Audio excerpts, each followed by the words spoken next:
So it's Sunday morning, and hey, the sun's out. It's pleasant, and Diane and I went to a drive-in church. I want to show you what I saw. This top part was it ran across my Facebook feed, if you can believe that, and I saw that, and I showed Diane, and you know, I saw this light in her face. So we went down to this church service, and I got to tell you, I was just so impressed. It's got some rules and regulations. It shows you how you were going to park, and I'm not going to waste a lot of time because I want to show you the video that I made of this. But this is all about our choices and finding ways that we can still conduct church services. You know, I mean, when I first saw this, I thought, wow, what a great idea.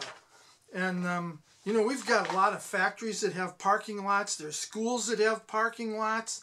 There's closed box stores that have parking lots. Some churches have massive fields. There's all kinds of ways that we could have some kind of church service like this. You know, and this one here was run through the village of Red Wing.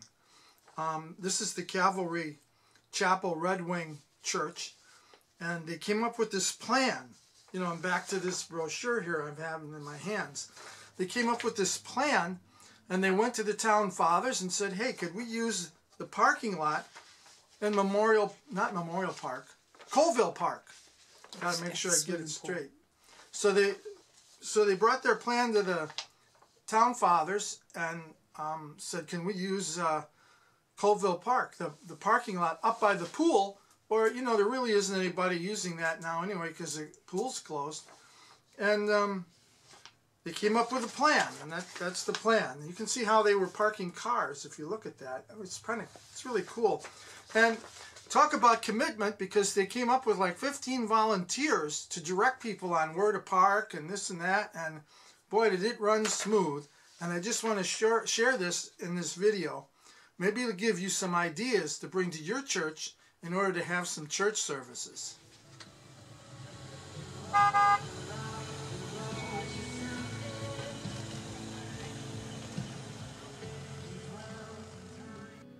It's time to sing your song again.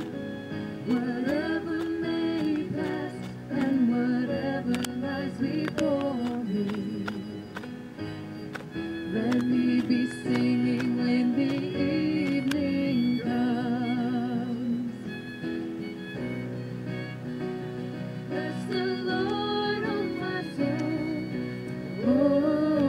soul, worship His holy name. Sing like never before, oh my soul, I worship Your holy name. His mercy is more.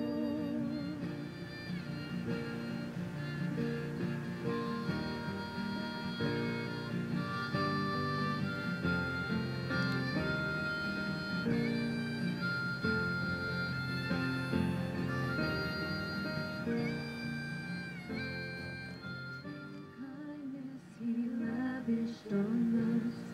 His blood was the payment, His life was the cost. We stood neath the debt we could never afford. Probably not. So Paul, he's beaten up, put in prison, and we want to be joyful people. And we want that to not be dependent on our circumstances. So whatever happens, Lord, going forward, would You cause us to be joyful people? Lord, You are full of joy, You want to give it. And I just want to speak to anyone here who might be listening, who can see me, who may watch this later. If you've never committed your life to Jesus Christ, He has only good in store for you. Don't think of God as that cosmic killjoy waiting to strike you down with a lightning bolt. He sent His Son, Jesus, to die on the cross for you so that you don't have to die. The Bible says all have sinned and fallen short of God's glory, but Jesus lived the perfect life. He came, died on the cross, took the punishment upon Himself, and guess what? He wants you to enter into a relationship. Please pray after me. Father, Jesus, I thank You for speaking to me today. God, I realize that I am a sinner. I realize that I have missed the mark. I don't measure up. I'm not perfect. But I thank you for your son, Jesus. Thank you for your son, Jesus, dying on the cross for my sin. God, I ask that you would forgive me right here, right now, sitting in my car, listening to this. Would you just forgive me of everything I've ever done? Maybe just like you do right now. He couldn't go out. He couldn't go start churches. He couldn't preach the gospel like he had been. But I, for one, am grateful for Paul's sheltering at home, for Paul's quarantine life, because we wouldn't have this amazing book of Philippians.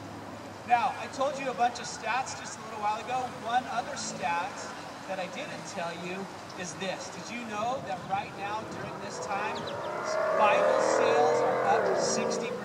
That's worth a honk right there.